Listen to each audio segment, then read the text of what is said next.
I just got back from King Con where I was selling. It was a long day, a rewarding day. Got to see a lot of different people from the community. And I also picked up a handful of books. Plus, I got something in the mail. We'll take a look next on this video from Bronzeville Comics.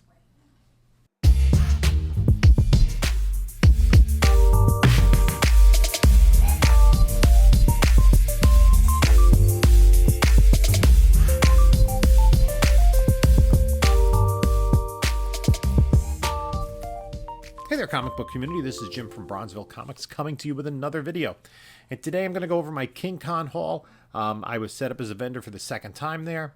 And it was I think, a little slower than it was in the spring. I'm not exactly sure what market factors are at work there. It was a beautiful day here in the Northeast, so maybe a lot of people were choosing to do outdoor activities. I know some people who wanted to be there just had other commitments. So family commitments, kids' sports schedules. So it wasn't that easy to get there. I did pick up a few books while I was there. I didn't do a lot of hunting, and I sold a lot more than I bought. So that's a plus. So somebody had picked up a bunch of Avengers books from my table, and he wanted to do a trade. So we worked something out. I got from him this X-Men 221, the first appearance of Mr. Sinister. And I think it was very Gary who was saying, you know, they've done Magneto to death in the Fox movies. Mr. Sinister would make sense when the MCU does bring the X-Men in as a possible villain. And these are pretty high-grade copies. They do need a press.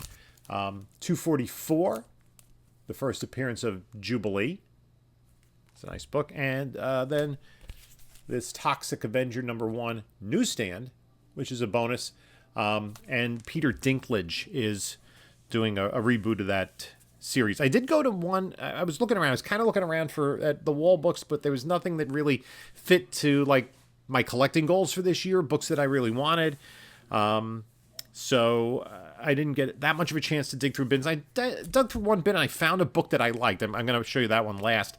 And then I just kind of coupled it with a few others, which I thought the prices were good. This is a book that I talked about recently in terms of movie speculation, characters that we haven't seen in live action. And this is Power Girl #1 from, what is that, 1988. This is her first self-titled series, a 4-issue miniseries. And, of course, she's the Earth 2 version of Supergirl. She's the cousin of Earth 2's Superman. But after there's no longer an Earth 2, it was very hard to figure out her continuity. This was a pretty high-grade copy of OMAC #1. I've talked about that last couple flea market visits. I've seen somebody who has an OMAC one for $85. It's not what I paid for this one. This one's a pretty sharp book. Looks pretty good, and this is a Jack Kirby book.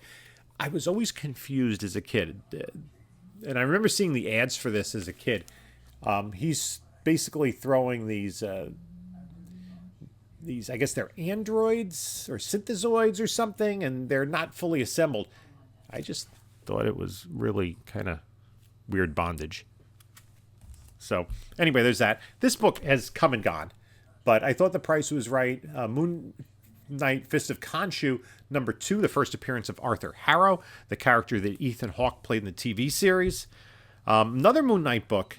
I've got this. This is a final issue. Got this. This is a gorgeous Stephen Platt cover. He did these last handful of Moon Knight books, and those are really pretty sought after. That's good. This is Earth 2 #26, the first cover appearance of Val Zod. Maybe. It sounds like there was potential that we're getting a Val Zod project. Again, Warner Brothers Discovery, who knows. And then I picked this up. I really love the price on this. There were two copies. One was a newsstand. I grabbed the newsstand, All-Star Squadron 26. The first appearance of Infinity Incorporated. And the first appearance of, he's referred to as Nuklon here, when he has this like 80s mohawk. Later he changes costume and changes name and becomes Atom Smasher. And we're seeing Atom Smasher in the Black Adam film. So that's the book I've been picking up. I have a number of copies. I really like that book. Then something came in the mail, and I've ordered a few things recently on eBay. I've gotten some some good deals, I thought, in expiring auctions, and a couple of buy it nows. And you can tell, I'm guessing packing peanuts, right? So I'm not exactly sure which book this is, but it's obviously prefer packing peanuts to a bubble mailer. All raw books I've been buying, and I'm not exactly sure which book is in here. I have an inkling that it's a book that I am a big fan of, but I'm not sure that that's exactly the one that is in here. Very well packaged, very well protected in this makeshift container. Put the box over here for now. We'll have to extricate it from the this container. So we'll fast forward through that.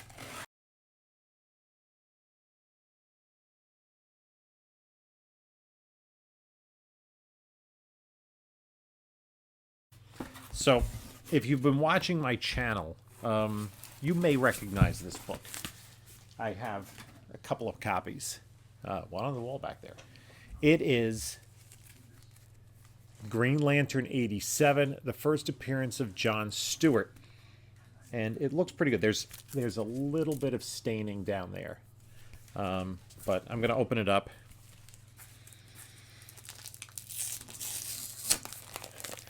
And we'll take a look at the book. Front and back, more in detail. I think there were just a couple of pictures, but the price was really great on this. No, there's... other than that, it is quite sharp. Very, very tight spine. A little bit of an overwrap, but no creases on the cover. Same with the back cover. Just a little bit of indentation down there at the bottom. And a little bit at the top. That can be potentially pressed out, or at least reduced. I'm not sure what that stain is going to do. It's pretty, I mean, it is on a white cover.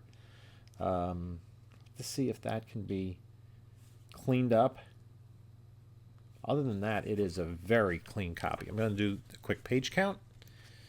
So this is 48 pages plus the cover. So it should be 12 pages to the centerfold and then 12 back to the front cover. I always count some weird reason from the back to the front.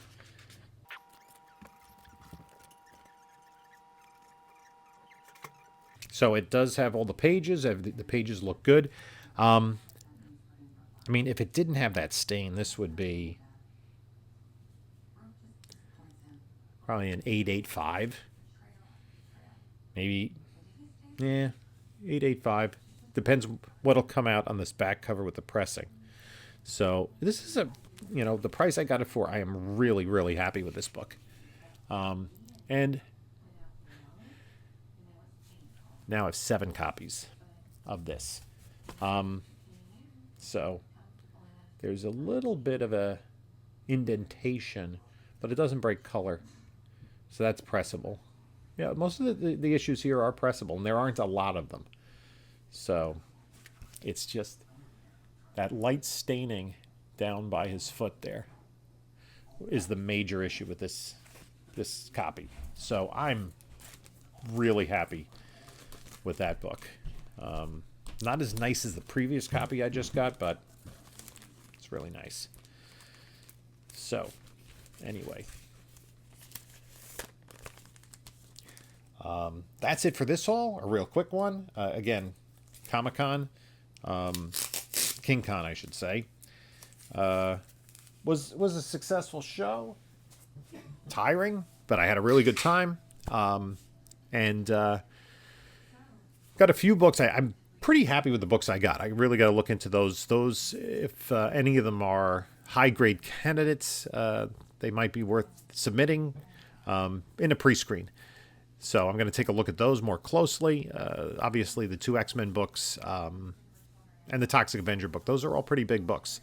So that was, a pretty decent trade. I know that the guy that I traded with, he was looking to fill in a lot of his Avengers run, so that. And I would like to say the 3 Men in the Basement, Otto did a preview show, and I was one of the guests, and it worked out because one of the books that I had gotten in a recent collection that I brought to KingCon, I highlighted in there because I thought it was a little more of a unique book.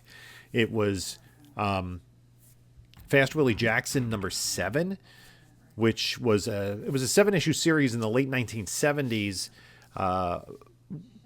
which if I understand the story correctly, it was some people who had worked for Archie Comics, and then they left, forming their own independent company, and did basically an Archie style book, but with African American and Hispanic characters.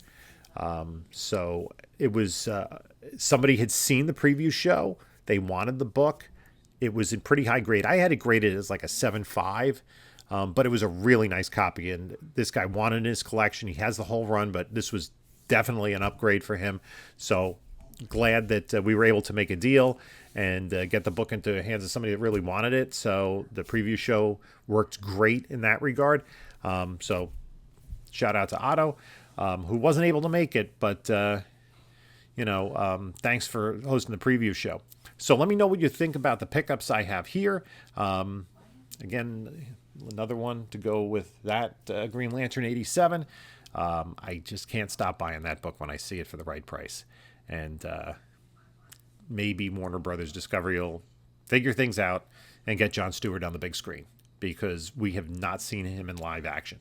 And John Diggle from the Arrowverse is not John Stewart. I'm sorry. So anyway, in the meantime, you can take a look at a couple of other videos I've done here. I'll put the video of because we have Power Girl and John Stewart. They were on my list of DC characters we have yet to see in live action.